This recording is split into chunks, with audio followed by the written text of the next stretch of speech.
First of all, I would love for you all to just introduce yourselves, give a brief explanation of your practice, state your pronouns, and if there's any topics or themes that really drive your work, that would be great. So Jenny, do you want to take us away? Hi, I'm Jenny Olsen. I'm an oil painter, and I received my MFA from Mass College of Arts and Design just 2 years ago. And before I was mostly an abstract painter, but now the figures dominate my work. And now I let the figure to, I should say, anchor my work, or just give a physicality to my work. And so I use the person, the body, to express what's inner of that person and how the relationship and to the outside world. And I only paint actually people I know, and including myself. So most painting, I would say that personal and intimate. Hi everyone, my name is Isabelle Higgins. I'm from Boston. I graduated with a BFA in painting from Mass Art in 2019. Most of my work, it's all paintings and drawings, anywhere from gouache, graphite to oil painting. Also my pronouns are she, her. Just like self-portraiture mostly, and I paint friends and family and try to depict intimate moments. Hello, my name is Kyra Gregory. My pronouns are they, them. I'm from Richmond originally, Virginia. I'm currently based in New York, in Queens and Ridgewood. I'm a painter and a printmaker. Not in this show, but in my other works, I do a lot of printmaking collage. I paint in acrylic paints, and like both Isabelle and Jenny, I do a lot of painting that is self-reflective, paintings of those I know, people I live with, friends, community members, and I focus a lot on domesticity as well. So, as we all know, this show, La Toilette, is exploring how bathing scenes have historically been depicted and how they can be recreated in a more contemporary context. So historically, bathing scenes and scenes like this have been painted by cisgendered white men, and I would love to hear all of your perspectives and how you see your work operating within the male gaze in this sphere. Jenny, you want to go? Yes, I think bathing is universal, but actually it's more, has a unique significance to me. For me, yes, just as Kyra said, on the European at that time, it's mostly male painters painting females. Even the Japanese woodblock prints, and those are based, inspired by woodblock prints, they are painted by males. And so, but for me, when I paint them, I don't think about it is from my female or male. I'm thinking about just my personal experience, how I soaked in the bathtub, how I reacted when I was linking that. But for me, those are the 4 paintings of mine. And what I say is from, I think, what I would say that they were actually related to me more culturally, because I'm quarter Japanese, even I grew up in Taiwan, and my grandmother was from Tokyo and very proper lady, so those kind of Japanese bathing seems sort of passed on from my mother and to me. And so the bathing is significant, but it's more from the personal experience and point of view.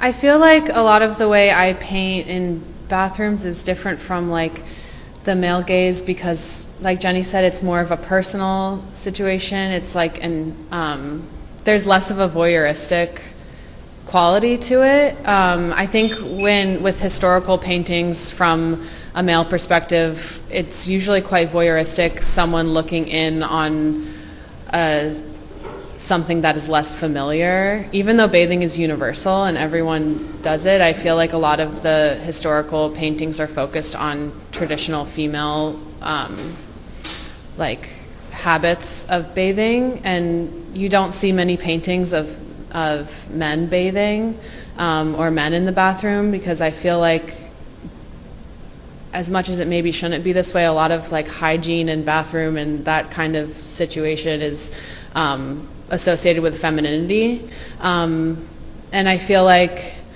the way I look at it, because I'm not a woman, I'm not a man, I'm not binary, so I'm sort of like thinking about what it means to sort of take that power dynamic out of the images. Yeah. I guess I'm thinking about, with my work with bathing in bathrooms in relation to the history of painting, kind of also taking out, in some ways, like the sexual element of the voyeurism that like male painters used while painting women. I think in like some ways it is like, I feel like a lot of the paintings you see, yes, it's like this voyeur, like from the past, it's voyeuristic, and it's maybe something that like men might not see like women doing, but it still has like this like sexual gaze. And I'm trying to more show kind of like use the bathroom as a stage for just showing something like private that might not be sexy. And I think that's kind of how I'm trying to think about painting myself in the bathroom. And I just think there's power in choosing what you want to share through works, especially bathing and grooming, since it is such an intimate act. Just based off of what all of you have kind of said, it seems like your work is very much driven by personal experiences. Jenny, you talk about your family and your cultural influence and how that impacts your pieces in the show. And both of you, I mean, your work is very autobiographical. You do self-portraits. I would love to hear a little bit more about what the process of creating those kinds of pieces looks like, because all of your work is so specific to your identity and to who you are and your own experiences. Just what does that part of your practice look like? Jenny, do you want to start? Or? Yeah. Sure. For me, it's bathing itself, it's a ritual itself, it's soaking myself in the hot water or onsen. It's just very physical. It sort of brings itself. So for me, those 4 paintings, the first 2 are just my physical experience when I'm soaking in bathtub, and all of a sudden I'm finding myself. So you could see there's a little child in there and an older woman, and in the front 2 bathtubs, one was a child, one was a woman, because basically it's almost that your own person. That you when you are soaking yourself, you bring yourself. And I feel like just because of that, my process is sort of from my physical experience bring into my more of the spiritual experience. So I wanted to go further, and that's why it's from there, and I transfer that into the Japanese woodblock printing, because that would sort of bring myself into the different eras, as if I'm bringing the Edo period to me and or myself back to the Edo period. And so the process of doing that, I was just went through the Japanese woodblock print and just picking up something woman and grooming, and so it spoke to me at that moment, because I didn't really have a lot of time to think how to proceed. So I think, okay, this woman, that one called Mirror Mirror, and because those the genre called the Bijinga means the picture of beautiful woman. The basic, the beautiful woman, the standard and Edo period, is so different from the standard of nowadays period. The standard at that time, women supposed to have very delicate features. They have small nose, very small mouth, and very tiny little eyes, and that's supposed to be a beauty. But I wanted to impose my own beauty, like the current beauty. So I used my friend Ruby's face as I think she's just absolutely gorgeous. I have to use her face, so I impose her face in there. But in some way, because her thing is so striking, it just feels like it's not quite right yet. It's almost there. So, but then I modify her face to superimpose my mother's face in there. But I want to have all those people from historical period become real to me. So it's like representing the people I know and I love, and I think they're beautiful. And so that's how I feel that those other paintings come out. I guess the question about self-portraiture, a lot of times I when people ask me, like, if I'm in the gallery and they're like, is that you? I always am like, well, it is, but it's also like an avatar of me. It's like a version of me that doesn't fully feel like myself either. I think it's also interesting when people say, like, well, that piece looks like you or that piece doesn't. And I don't know, I always find that, like, interesting. And I think there's a part of me also that, like, changes through each piece. And it kind of shows maybe internally how I'm feeling about my own body in space, and also probably my, like, internal dialogue and my internal life. So yeah, I think it's just kind of, after doing so many self-portraits, it's like a pattern that builds upon itself and grows with time, and kind of care for myself.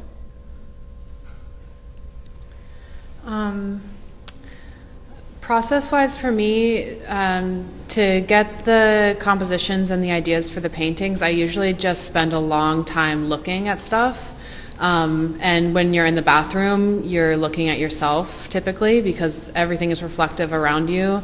The mirrors, the faucets, the drains, the tiles are all shiny and reflecting yourself back at yourself. And also the bathroom is just a space of such self-reflection, self-scrutiny.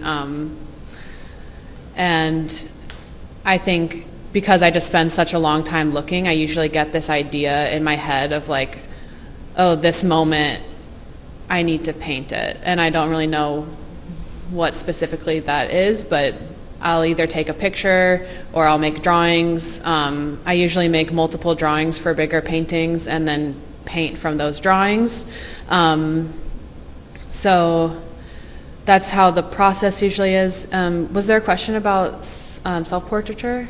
Yeah. How do you see yourself reflected in your pieces, I guess? Okay.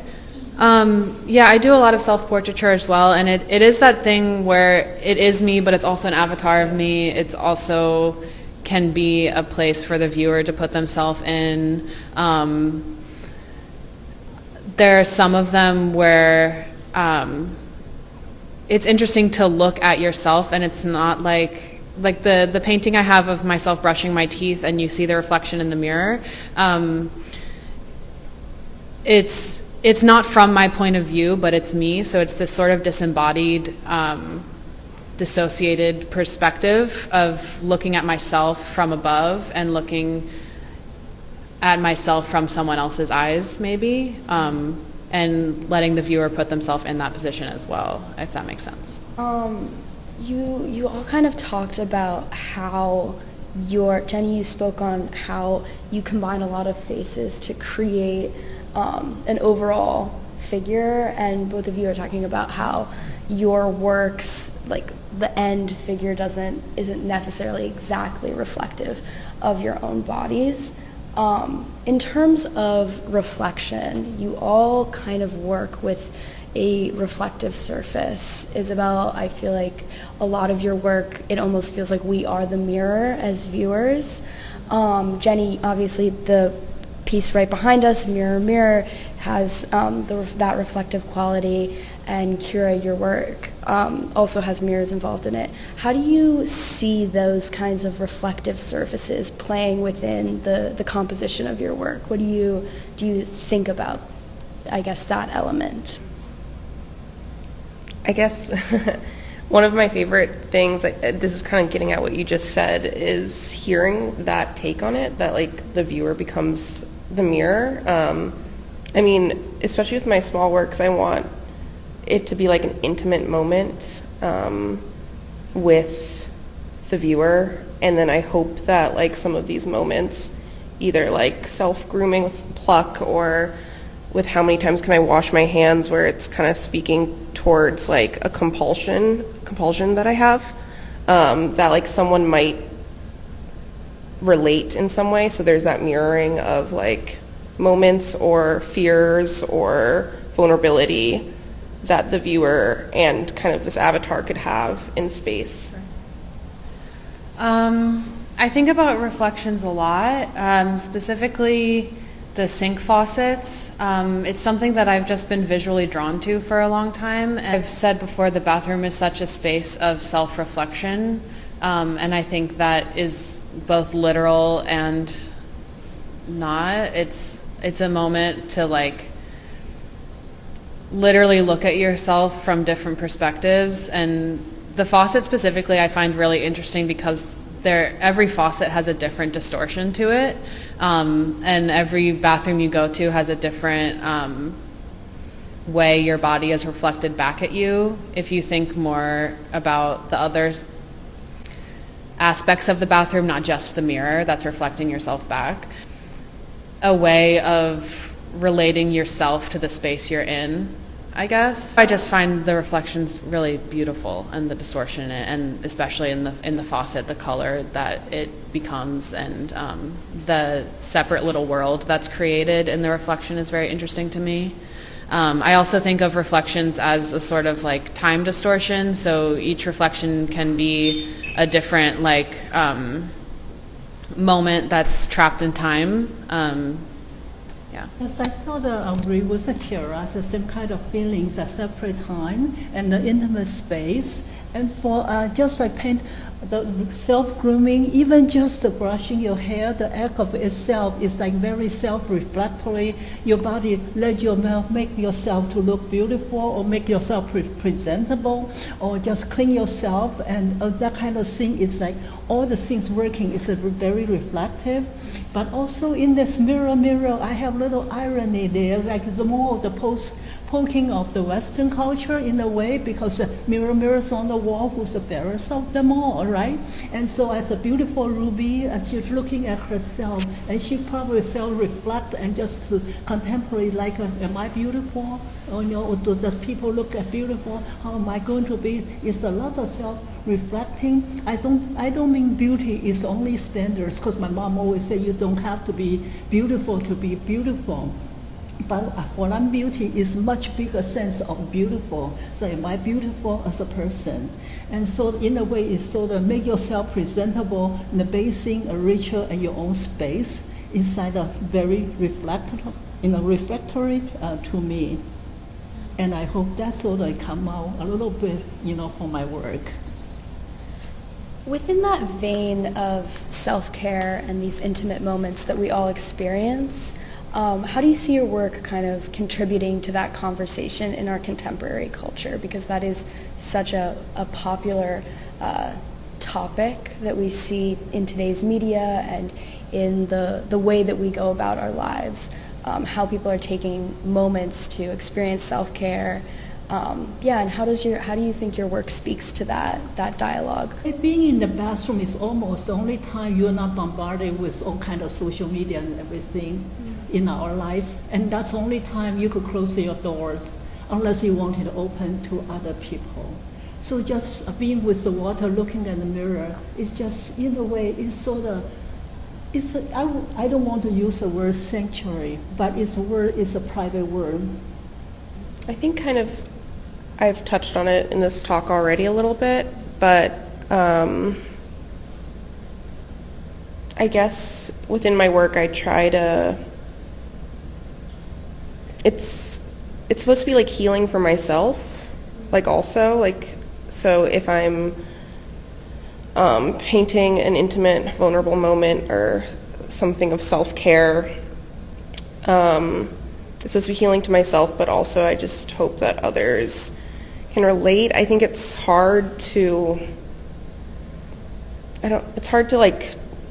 these works were kind of hard for me to do in a way, because I usually do self-portraiture, and I've done a lot of bathroom stuff, but recently I've been more private, so this was a nice way to kind of open back up to an audience and think about what I'm comfortable sharing. I think in how many times can I wash my hands, it was the first time I'm showing a piece that deals with my OCD, and that was hard, and that's something self-care, healing, trying to get through that, and part of that is reflecting on what's been happening.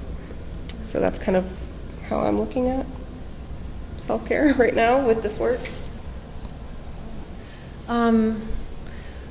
I think I think about it in a slightly different way in relation to my work. I think the overall conversation about self-care these days tends to be It's helpful in a lot of ways because it is really important to take moments to care for yourself, but there's a lot of ways in which it's necessary that we also care for each other. And I think a lot of my work has to do with, directly has to do with like brushing teeth, and the way I think about brushing teeth is more of like a ritual than a self-care activity.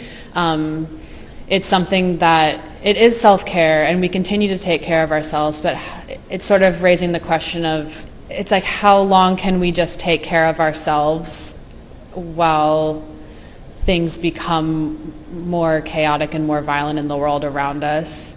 And specifically in the painting entitled Again and Again, which has the reflection in the faucet and myself in the mirror, I was thinking mostly about how I have to brush my teeth again and again every day. We do this every day. It's a self-care activity, but it's also a ritual. It's also an obligation. It's also something that is grounding amidst the chaos of the world. It's something we do and have the privilege of doing while things seem to be crumbling around us and in other parts of the world. And also in the painting titled Nightly Routine, which is a painting of my partner and I while she brushes her teeth. It's sort of like this moment of comfort comes from that self-care act. It can be a comforting thing, but it's also, once again, like parallel to the entropy of life and the horrors of the world that happen around us. I don't know if that makes sense. So we've talked a little bit about what this show kind of conveys, both in a historical context and then also how each of your individual pieces contribute to that conversation. How do you see your work in the context of the other pieces in this show? Is there any elements in anyone else's work that you see as reflective or I guess important to the dialogue that you're creating in your own work? Yeah. I think also hearing you two talk about your work has also been helpful in contextualizing the show as a whole. I think a lot of the work in general speaks to like these moments of intimacy and being in your body, having a moment away from social media, having a moment that is vulnerable, and sort of taking that private intimacy and welcoming other people into that space. I think most of the work has that theme to it. And I think, honestly, the work just looks beautiful all together. I think the show came together great. I think seeing the different types of bathrooms has also been really interesting. Yeah, going off what you just said, like, I think something, like all the tiles in the room, I'm like really interested in, and kind of what you were also saying earlier about the reflections in everything, and just from like a painter's perspective, it is so nice to be connected in the tiles. I don't know, the tiles took me so long, and partially because of all the reflections. It's like in Pluck, the purple one over there, it's like there's like 4 different colors in each little tile with like a tiny brush. And so like seeing how all the artists did lighting with tiling and the reflections is like beautiful to see. And then I just find it like really nice that, you know, you guys came to us with this theme and we all chose to do either self-portraits or portraits of people that we're like close to. Like none of us were like, I'm just gonna like make something up fully, you know? So I think all of our work is really connected in that way, which I think is important. Yes, I do think that all our works really echo each other's.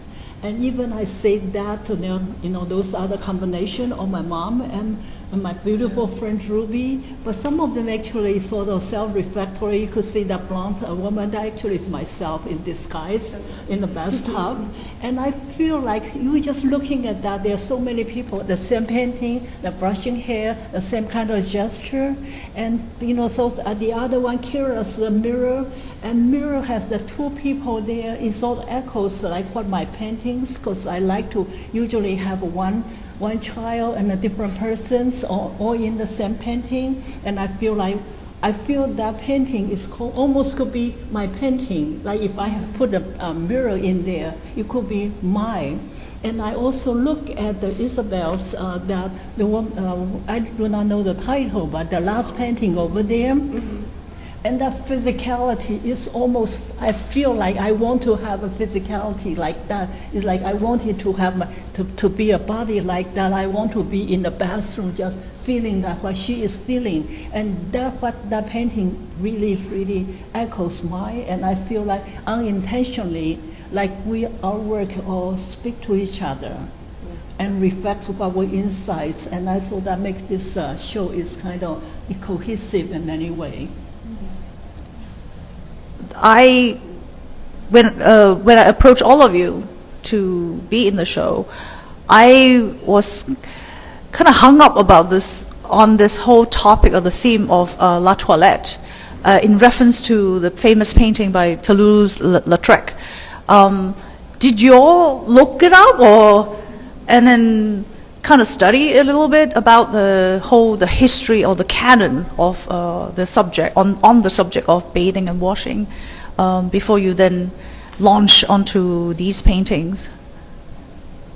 I'm familiar with that image, and the image actually made quite an impact on me even before that you mentioned that. That's why I'm really happy that you asked if I like to be part of the show. Yeah. But because I'm sort of enthusiastic, I also wanted to, like physical being, to feel something. I sort of jumped right into that. Yeah, I see. There is also another painting, La Toilette by Mary Cassatt. Did you know that? Mary Cassatt, yes, it's like looking at a mirror. Yeah, yes. As a woman. Yes, as a woman. On like a top.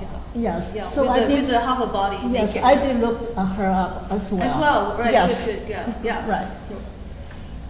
Yeah, I definitely know those paintings, and I didn't have them sometimes I print out art to be while I'm working, but I didn't want to. When I was thinking about what to do, I thought about recreating them with the same composition, but I decided to go a different way. I've been looking at a lot of Bonnard recently. Yes, so that's someone that I've been looking at a lot recently, and the bathroom paintings. Someone, a visitor, asked me why am I referencing Pierre Bonnard actually yesterday. Yeah. Really? Yeah, it kind of resonate with people then. Yeah. The show. Yeah. I honestly had a lot of bathroom painting ideas in my head already. I've been making work about bathrooms for years, and some of these works I had been sort of workshopping in my head and in sketchbooks for a while. One of them even for the past 2 years I had been sort of how do I make this painting come to fruition? I need to figure it out in some way. It feels sort of like a puzzle trying to get the compositions right and everything. And in that way I feel like I was looking at the historical references and everything, but I also had my own ideas prior to even being asked to be in the show that I wanted to sort of make. So it was I actually asked you because you already make works based on the theme. Yeah, you're I have you in my mind. Yeah. So a question for you all: if I were to curate another show that is tackling a theme in art history, what would it be? What would you want to paint? I think it's things I'm interested in already working on. So I think thinking about self-portraiture with artists through an art historical lens, or also I do a lot of dinner table setups. So something like that would be, yes, yeah, and also still lives, that's something I'm interested in. I actually have just finished a cake and fruit painting. I've been thinking about still lifes recently, and I've been painting cakes for a while and thinking about, oh really? Yeah. So thinking about like food and dinner tables and like what's it, like gluttony? Or just like sharing food, not necessarily gluttony, but I've been doing a lot of cakes, so I think about that aspect of it. Yeah. Yeah, Jenny, you too, right? Yes. You're going to be painting I'm a cake person. too. Yeah. Yes. Actually, the last past years, like one of my themes was the birthday cake. Yeah. It's like Wayne Thibault. Is it? Do you think that it's very much Wayne? Yeah, but I sort of put when Thibault's the cake is right on the rack and think my birthday cake will be right in a random place, like on the in the bottom of food, and show up on the dinner table, along with all the artists all tuning in right now, are getting your idea, Oh, okay. But anyway, I used to have a dinner table and cake on top of dinner table, my shoes on dinner table, all that kind of thing, the books. Yeah, that's fabulous. And I love that dinner scenes, like even without Dinner, with dinner, but with the absence of people are almost there. Yeah, no people, no human beings. Okay. The essence of them, like they were The there. essence of them. Oh, I love that. I just left the table. Yeah. Okay, that's the next show. Okay. Okay. Any question from the audience at all? Any comments about the painting? So unique. Each painter is so unique in the way they interpreted the theme. Some of them are more concrete. The shapes are very strong. And then you have Jenny's are more mystical, if you will. And the colors, and some of them are meaningful. So each artist is such an individual, but they all work together because of the common theme. It's inspirational to see. Oh, thank you so much. One thing I just wanted to add, since we have time, you all have such a incredible awareness of color, and how you craft your compositions are so expressive in that way. I was wondering if there are any specific palettes that kind of you're drawn to, or how you make those decisions. Yeah, I don't pre-plan my palette. There's colors like I'm usually drawn to, usually those like blues, like in the sky and on the rug there, and a little bit reflected in the tiles. But I like to think of it as a conversation where I kind of build off of each color I put down. So usually I like this vibrancy that I usually use for my skin with a lot of oranges and yellows, and then kind of thinking about what is going to look good next to that, and then just the conversation kind of keeps on going. It's fun. It's never planned. I don't pre-plan my paintings that far in advance. It just happens organically.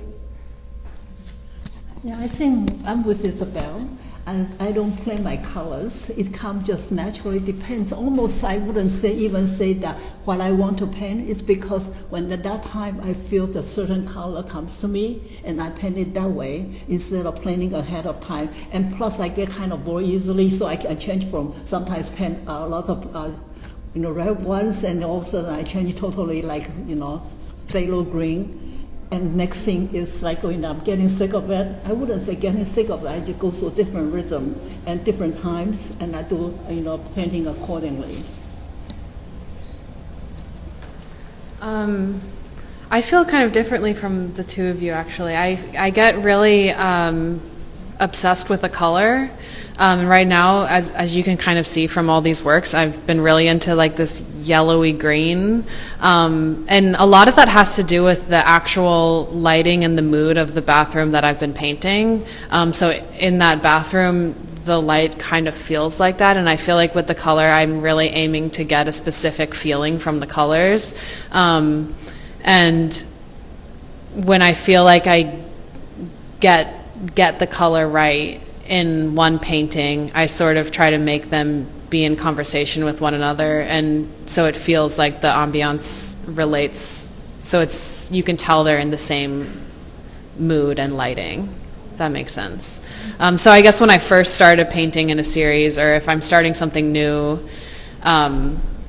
I sort of just mess around for a while with the colors until something feels right, and then when I get it, I feel like I really dive into that kind of palette. I didn't work on them all at once. I went back and forth between a couple of them, but I think the first one was either Fountain or Nightly Routine. I think it might have been Fountain. Yeah. Okay, thank you all for coming. Thank you guys for coming and talking with us. This has been a great conversation. I've obviously spent a lot of time in this space, and I've gotten to see all of your works kind of communicate with each other. So it's great that you are able to be here and also communicate with each other in this space. Yeah, so thank you everyone for coming.